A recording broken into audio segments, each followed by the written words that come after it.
नमस्कार मंडळी. या 73 वर्षाच्या कालावधीत अनेक चढउतार पाहिले. अशा वेळी माझीच एक कविता मला आठवते. सप्तपदी चालता चालता सप्तसूर कानात घुमू लागले, सरगम मनात घटवू लागले. हळूहळू आपले घराणे त्याचा बास कळू लागला.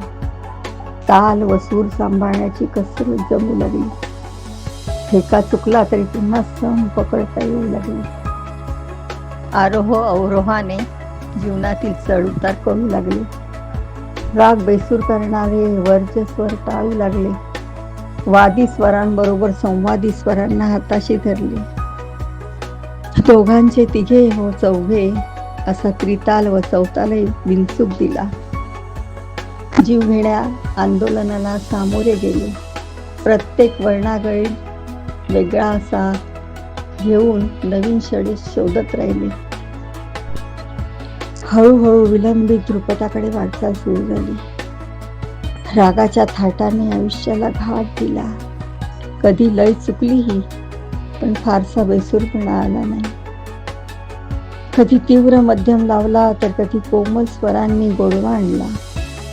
कधी सरळ तर कधी मिंड घेत जायले.